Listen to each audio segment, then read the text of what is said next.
Fakta baru kasus tewasnya Brigadir J, kuasa hukum tolak pernyataan ada baku tembak, yakin karena ini. Itu penyidik biasa aja bisa mengungkapnya, nggak perlu TPGS segala macam itu. Kenapa? Seperti saya bilang tadi, publik saja sudah mencium hal-hal yang tidak pas, yang tidak ini gitu kan. Mari kita kembali jujur aja, kita sampaikan apa adanya, udah apa adanya. Kenapa? Tidak ada yang bisa ditutupi dengan baik. Pasti satu terbuka. Melihat adanya banyak kejanggalan ini bisa mungkin orang menduga atau memperkirakan itu telah ada dan akan ada kemungkinan itu. Ini orang-orang menduga ya, semacam rekayasa. Nanti melalui reka ulang kasus ini. Ya itu semua bisa. Orang-orang yang berbicara di publik, ya, pada saat menyampaikan pernyataan apapun, itu mempertaruhkan integritas dirinya. Kalau terbukti apa yang dikatakannya itu babi buta membela sesuatu yang tutup-tutupi dan sebagainya, satu saat akan kembali kepada Anda. Jadi saya himbau teman-teman saya untuk hati-hati dalam berbicara dalam kasus seperti ini. Lakukan aja penyidikan dengan benar, karena intinya apapun yang ditutupi pasti akan terbongkar sebenarnya apa yang terjadi, karena ini terus semakin hari semakin hangat, semakin diperbincangkan karena diduga banyak kejanggalan di dalamnya. Kalau tadi kita ngomong soal industri hukum itu kan tadi yang benar bisa disalahkan, yang salah bisa dibenarkan. Itu persoalan rekayasa toh Mas. Rekayasa melalui reka ulang. Loh itu kan bisa jadi buat tergantung narasi kepolisian bagaimana. Jadi reka ulang itu juga bisa dibuat sesuai dengan narasi yang dikembangkan sendiri oleh polisi. Apalagi kalau misalnya pengusutan kasus ini tidak melibatkan unsur kelembagaan lain. Ya, tadi saya baca di panjenengan Mas tadi menyampaikan sudah ada upaya untuk mengajak institusi lain kayak Komnas HAM itu diajak. Nah itu saya kira penting, dan saya kira memang itu mungkin bisa diperluas lagi, bukan hanya Komnas HAM, karena kita juga tahu Komnas HAM itu kemarin ya waktu pengusutan penembakan KM50 itu kan juga diragukan itu.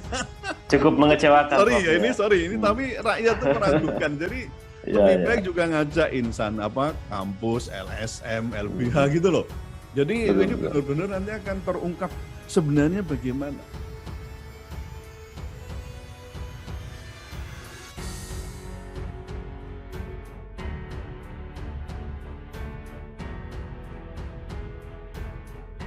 Fakta baru kasus tewasnya Brigadir J, kuasa hukum tolak pernyataan ada baku tembak, yakin karena ini.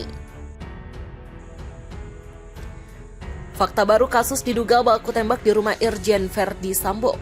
Fakta baru ini diungkapkan kuasa hukum keluarga Brigadir Nofriansyah Joshua Huta Barat atau Brigadir J, Komarudin Simanjuntak. Komarudin Simanjuntak menolak dengan tegas jika disebutkan ada baku tembak yang terjadi di rumah Irjen Verdi Sambo dan berujung tewasnya Brigadir J.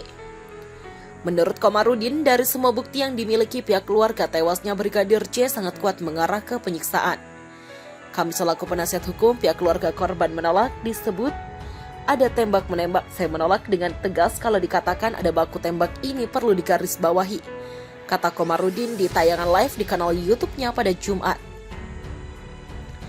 Alasan menolak katanya karena tidak ada bukti yang menunjukkan baku tembak di rumah Irjen Verdi Sambo. Juga tidak ada CCTV, jadi itu hanya keterangan dari Karopenmas Polri saja, ujarnya. Menurutnya tidak boleh membuat dalil apalagi fitnah terhadap orang meninggal tanpa disertai bukti.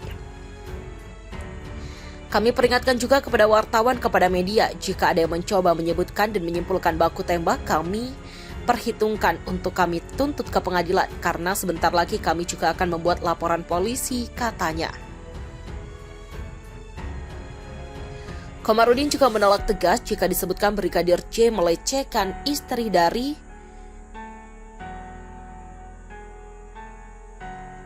Irjen Verdi Sambo dengan masuk ke dalam kamarnya.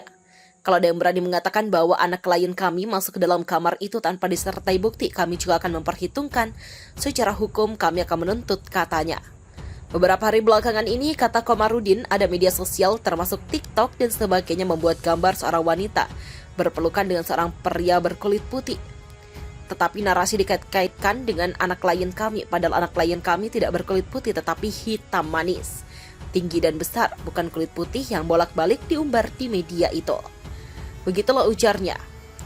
Saya pastikan itu bukan anak klien kami, jadi jangan dibuat narasi-narasi seolah-olah wanita itu ada bersama-sama berpelukan dengan anak klien kami, kata Komarudin. Menurut Komarudin, ada sejumlah alasan pihak keluarga menolak jika dikatakan Brigadir J masuk ke kamar istri Irjen Ferdi, melakukan pelecehan dan penodongan.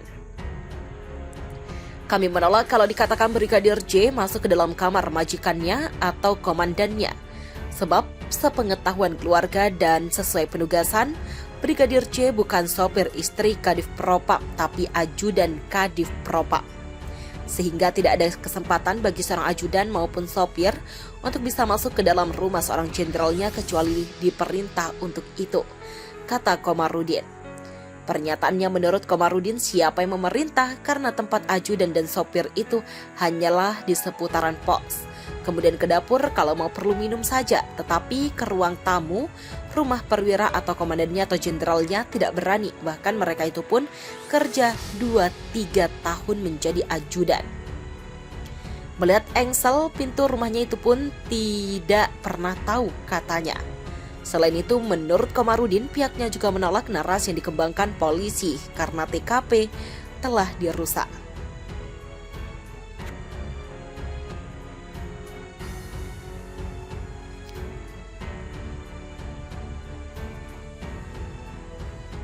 Komarudin menjelaskan pihaknya memiliki sejumlah bukti bahwa Brigadir J mengalami penyiksaan. Anak klien kami disita, dipukuli, disayat-sayat, entah apapun motif kebencian mereka.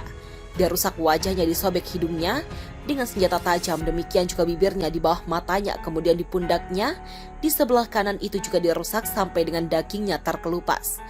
Bukan dengan senjata peluru, ujar Komarudin. Kemudian kata Komarudin, jari Brigadir J juga dirusak, dipatahkan dan ada kuku yang dicabut.